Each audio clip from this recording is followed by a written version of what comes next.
गीता जी अध्याय 8 श्लोक संख्या 5, 6, 7, 5, 6, 7।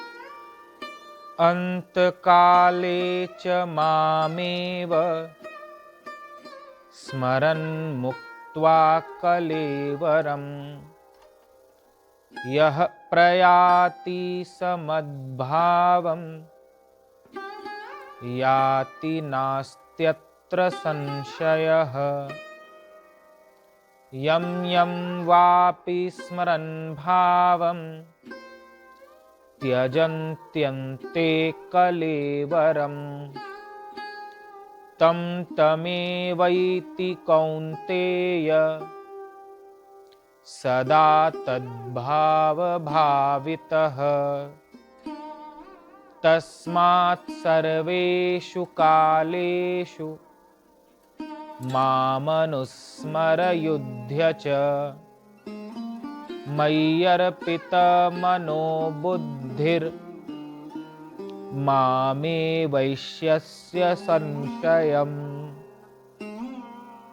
जो पुरुष अंतकाल में मुझको ही स्मरण करता हुआ शरीर को त्याग कर जाता है, वह मेरे साक्षात स्वरूप को प्राप्त होता है, इसमें कुछ भी संशय नहीं है।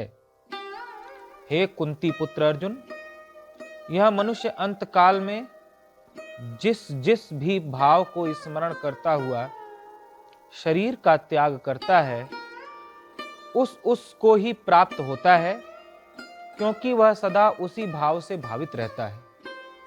इसलिए हे अर्जुन, तू सब समय में निरंतर मेरा स्मरण कर और युद्ध भी कर। इस प्रकार मुझ में अर्पण किए हुए मन बुद्धि से युक्त होकर तू निसंदेह मुझको ही प्राप्त करेगा। अंतिम समय में ईश्वर प्राप्ति कैसे होती है, यह भी अर्जुन का प्रश्न था। तो भगवान ने कहा, हे अर्जुन, अंतिम समय में जिसकी जैसी मति होती है वैसी ही गति होती है। अंतिम समय में यदि कोई मेरी मति से देह त्याग करता है तो उसे मेरी गति प्राप्त होती है, और संसार की मति से शरीर त्याग करता है तो सांसारिक गति प्राप्त होती है। जो पुरुष अंतकाल में मुझको स्मरण करता हुआ शरीर त्याग कर जाता है, अंतिम समय में जो भगवान का स्मरण करते हुए शरीर को छोड़ता है, वह साक्षात मेरे स्वरूप को प्राप्त, यानी भगवान के स्वरूप को प्राप्त होता है। इसमें कुछ भी संशय नहीं, इसमें संशय करने वाली कोई बात नहीं है। यानी यह स्पष्ट है कि अंतिम समय में जो परमात्मा का स्मरण करते हुए देह त्याग करता है, वह परमात्मा को ही प्राप्त करता है। एक दिन कहा था कि प्रथम दिन का और अंतिम दिन का बड़ा महत्व होता है। आपका पहला दिन और अंतिम दिन। पहला दिन प्रारंभ के लिए होता है और अंतिम दिन परिणाम के लिए होता है। पहले दिन में हम किसी कार्य को करने का संकल्प करते हैं कि हम ये करेंगे, और उसके अंतिम दिन में हम परिणाम देखते हैं कि हमने इसका क्या परिणाम प्राप्त किया। जैसे यदि कोई किसी विद्यालय में पढ़ाई की शुरुआत करता है, तो प्रथम दिन वो संकल्प करता है कि अब हम इस क्लास में एंटर हो रहे हैं, ये पढ़ाई करके इसमें सफलता प्राप्त करेंगे, यह विद्या हम सीखेंगे। फिर जिस दिन रिजल्ट आता है अंतिम दिन, तो उसे परिणाम प्राप्त होता है, जैसा उसने संकल्प के साथ कार्य किया होता है उसके अनुसार। यदि उसका कमजोर संकल्प होता है तो वैसा फल मिलता है, और मजबूत संकल्प के साथ कर्म करता है तो उसका वैसा परिणाम मिलता है। तो पहला दिन प्रारंभ के लिए होता है और अंतिम दिन परिणाम के लिए होता है। भगवान अंतिम दिन की, यानी रिजल्ट की बात कर रहे हैं। तुम्हें मैंने जन्म देकर संसार में भेजा, मृत्यु रिजल्ट का दिन होता है। अब उसका परिणाम क्या होगा? जैसा तुमने जीवन जिया होगा जन्म से लेकर अब तक, अंतिम समय में वैसी ही तुम्हारी मति होगी और फिर वैसी ही गति प्राप्त होगी। जन्म जन्म मुनि जतन कराही, अंतराम कही आवत नाही। बड़े बड़े ऋषि मुनि तपस्वी संत जन्मों जन्मों तक यत्न करते रह जाते हैं, लेकिन अंतिम समय में भगवान याद नहीं आते। पूरे समय भगवान याद रहेंगे, लेकिन अंतिम समय में बहुत ऐसे कारण बन जाते हैं कि भूल जाएंगे। और जब रिजल्ट के समय ही आपने जो पढ़ाई की है वो याद न रहे, तो फिर साल भर की पढ़ाई किस काम की? जो एग्जाम के समय में याद रहे वही तो याद माना जाएगा। साल भर आपने पढ़ाई की, एग्जाम के दिन भूल जाए तो फिर अब उस पढ़ने का क्या मतलब है? उसी प्रकार किसी ने जीवन भर भक्ति किया, साधन किया, किंतु अंतिम समय में भगवान को भूल गया, याद नहीं कर पाया, तो मृत्यु का दिन, अंतिम दिन रिजल्ट का दिन होता है, परीक्षा का दिन भी होता है। तुरंत परीक्षा होती है, तुरंत रिजल्ट मिल जाता है। आपने यदि उस समय भगवान को भुला दिया तो फिर तो फेल हो गए परीक्षा में। लेकिन यदि आपने अंतिम समय में भी भगवान को याद रखा तो पास हो गए। इसीलिए कहा कि बड़ा कठिन है अंतिम समय में भगवान को याद रखना। जीवन के अन्य अवसरों पर याद रखना सरल है, लेकिन अंतिम समय में बड़ा कठिन है।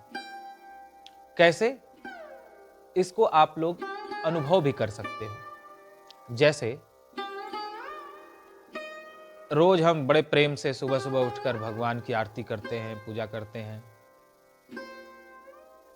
लेकिन अगर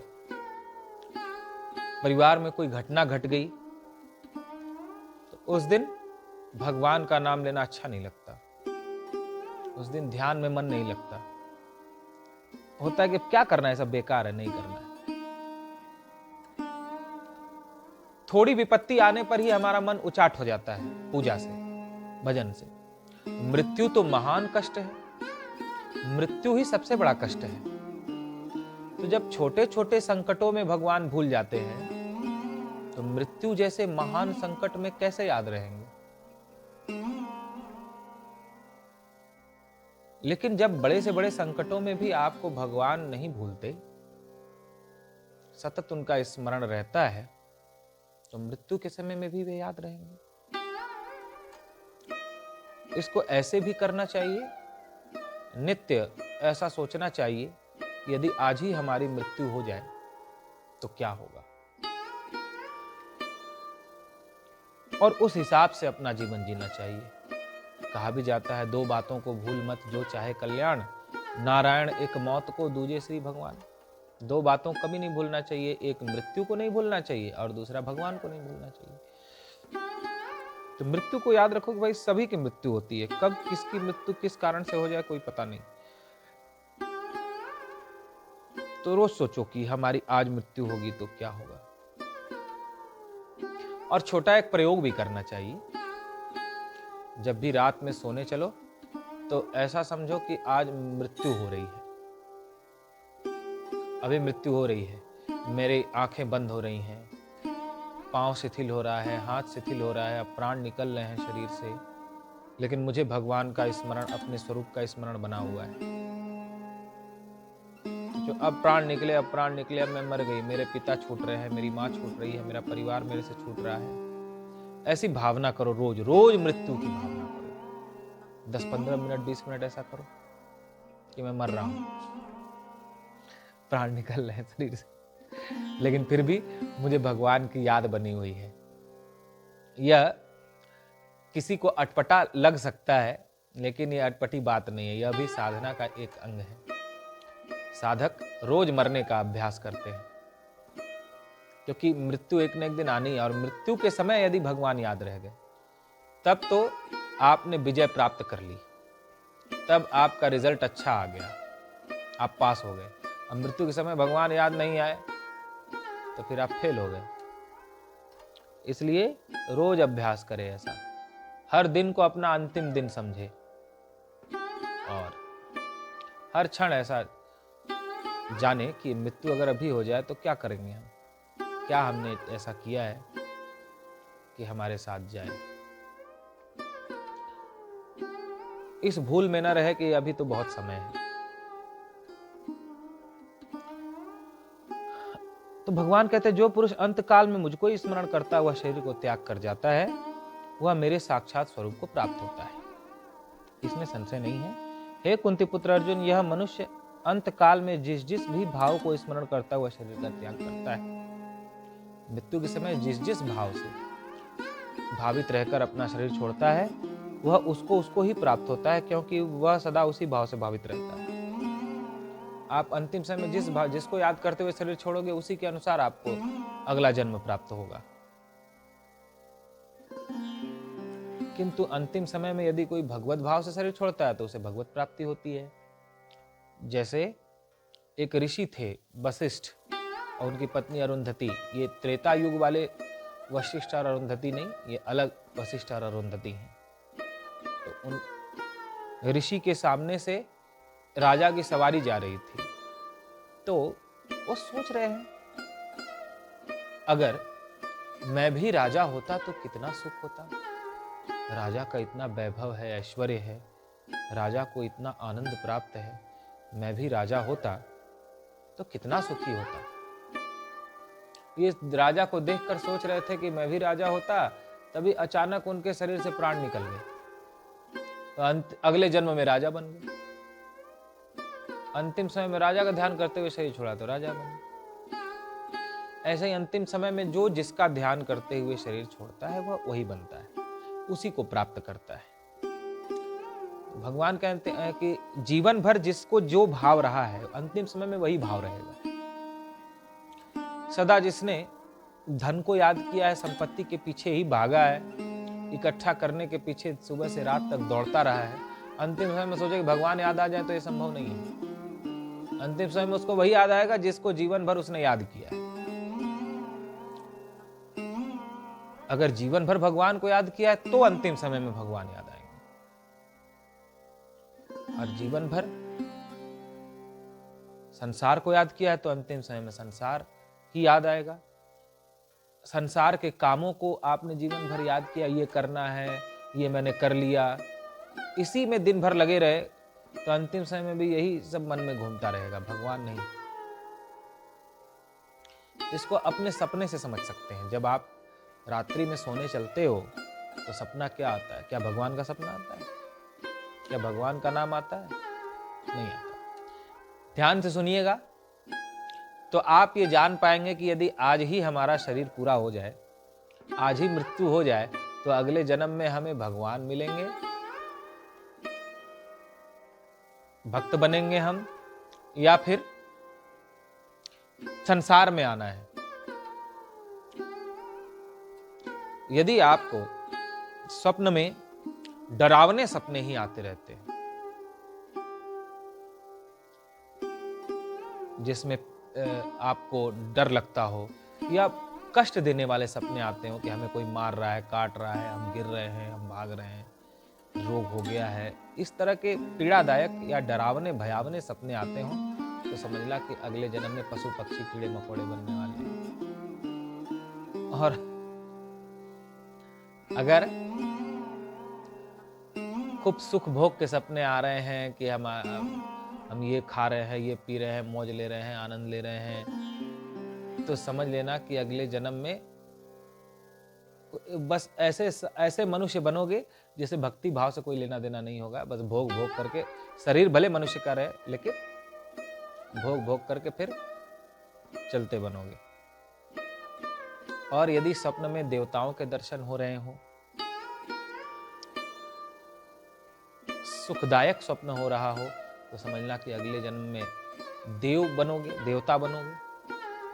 या मनुष्य भी होगे तो सात्विक विचार वाले होगे, देवता का स्वरूप होगा तुम्हारा, देवताओं के पितरों के पूजक होगे।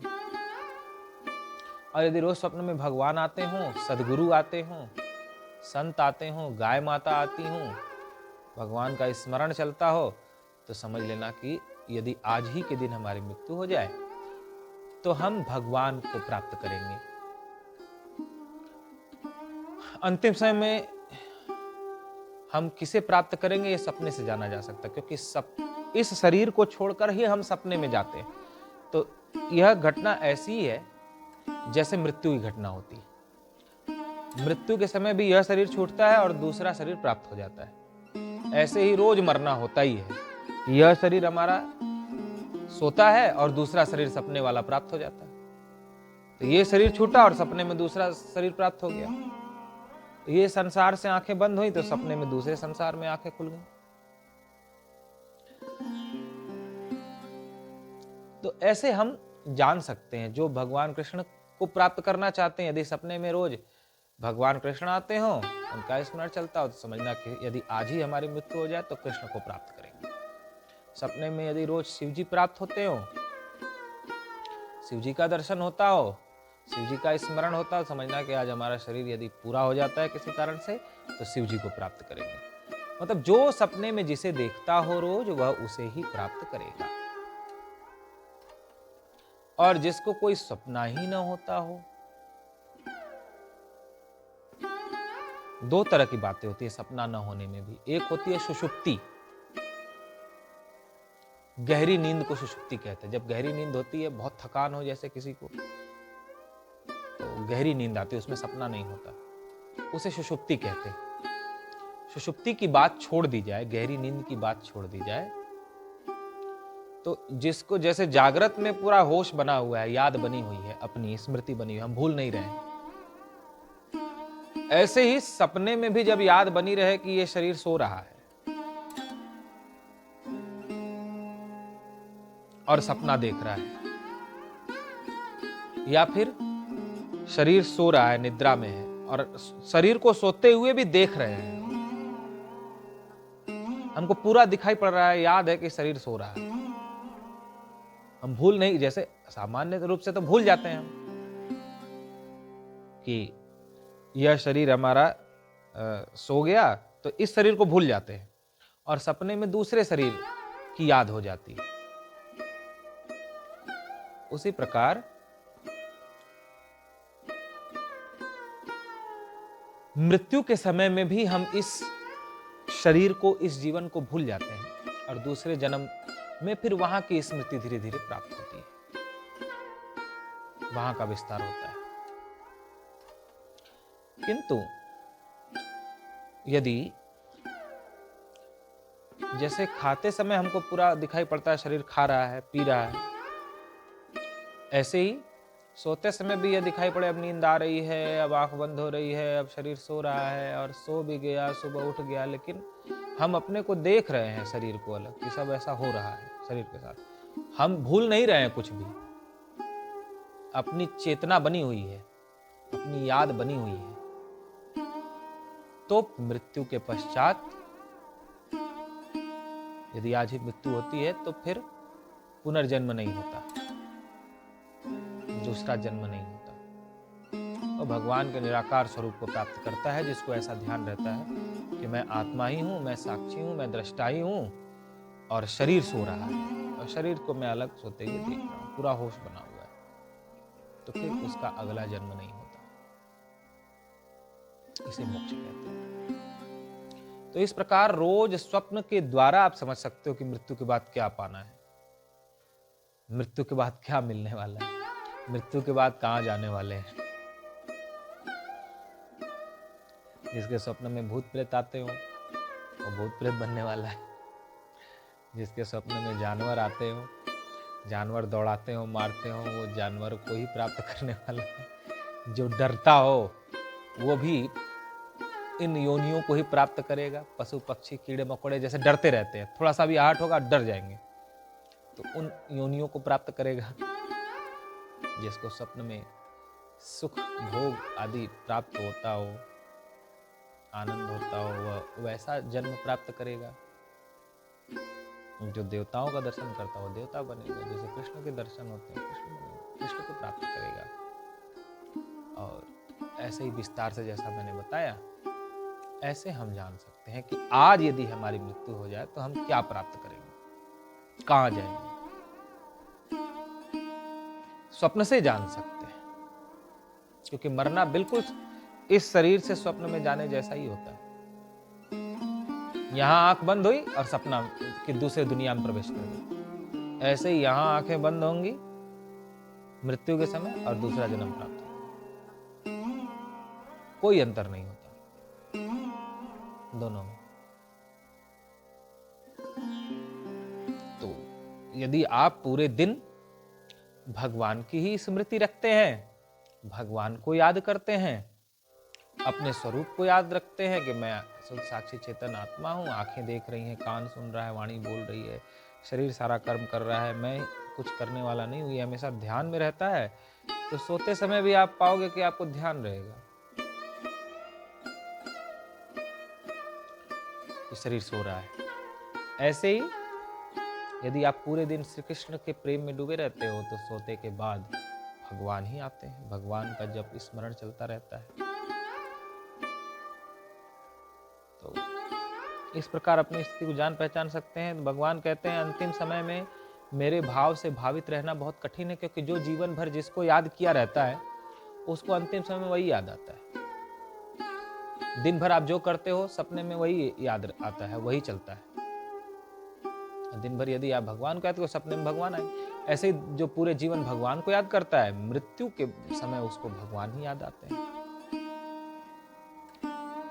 तो अब क्या करें इसके लिए? भगवान कहते हैं तस्मात् सर्वेषु कालेषु माम स्मृते, इसलिए हे अर्जुन तू सब समय में निरंतर मेरा स्मरण कर और युद्ध भी कर। युद्ध एक कर्म है अर्जुन के लिए। भगवान मानो ऐसा कह रहे हैं कि सदा परमात्मा का स्मरण करते हुए अपना जो भी कर्म है करते रहो। कर्म करो लेकिन स्मरण मेरा मत छोड़ो। मेरा ध्यान करते हुए, मेरा स्मरण करते हुए हर कर्म करो। यदि ऐसा अभ्यास बनाते हो, इस प्रकार मुझ में अर्पण किए हुए मन बुद्धि युक्त होकर तुम निसंदेह मुझको ही प्राप्त करोगे। मन भी भगवान को देकर, बुद्धि भगवान को देकर, जो सतत उनका स्मरण करते हुए समस्त कर्म करता है शरीर से, उनकी सेवा समझकर, तो वह अंतिम समय में परमात्मा को ही प्राप्त करता है। अंतिम समय में भगवान याद आए, इसके लिए भगवान ने बताया तस्मात् सर्वेषु कालेषु माम स्मृते। हर समय में उनको याद करते रहो, हर समय में उनका स्मरण करते रहो और अपना कर्म भी करते रहो। उनको भूल कर कर्म नहीं करो, उनको स्मरण करते हुए कर्म करो। भगवान अर्जुन से यह भी कह रहे हैं, हे अर्जुन तुम हृदय में मेरा स्मरण करते हुए युद्ध करते रहोगे तो शरीर तुम्हारा रहेगा।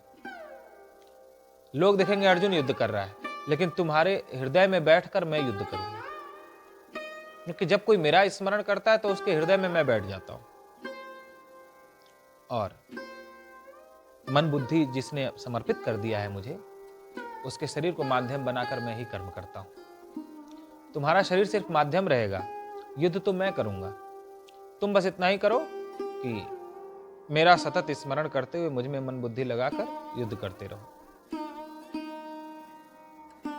मैं तुम्हारी शक्ति बन जाऊंगा। तो इस प्रकार जो भगवान का स्मरण करते हुए हर कर्म करता है, वह एक समय के बाद ऐसा अनुभव करता है कि मेरा शरीर तो एक मशीन के जैसा है, कर तो भगवान ही रहे हैं, कर तो कोई शक्ति ही रही है। अब तक मैं समझता था कि मैं कर रहा हूं, लेकिन अब तो मुझे दिखाई पड़ रहा है कि ये तो कोई और ही कर रहा है मेरे भीतर बैठकर। ऐसे गाने तो आसान है, मेरा आपकी कृपा से सब काम हो रहा है, करते हो तुम कन्हैया, सब गाते हैं, लेकिन ऐसा अनुभव होना बड़ा कठिन है कि भगवान ही कर रहे हैं। ऐसा कहते भले हैं लेकिन मन में ऐसा हम ही कर रहे हैं। वो कब होगा? जब आप सतत भगवान का स्मरण करते रहोगे, मन बुद्धि उन्हें समर्पित कर दोगे, तो वो अनुभव होगा आपको दिखाई पड़ेगा स्पष्ट कि शरीर से कोई और ही कर्म कर रहा है। मैं तो केवल एक तरफ खड़ा होकर देखने वाला हूं, करने वाला तो कोई और ही है। ये दिखाई पड़ेगा, केवल कहने की बात नहीं रहेगी। लेकिन इसके लिए सतत स्मरण, हर काल में स्मरण करना पड़ेगा प्रभु का, मन बुद्धि उनको समर्पित करना पड़ेगा, अपने मन से चलना छोड़ना पड़ेगा, अपनी बुद्धि लगाना छोड़ना पड़ेगा, उन्हें मन बुद्धि समर्पित करके उनमें ही मन बुद्धि लगाकर सतत उनका स्मरण करते हुए हर कर्म जो करता है वह अंतिम समय में उन्हें ही प्राप्त करता है। बोलिए गीता माता की जय।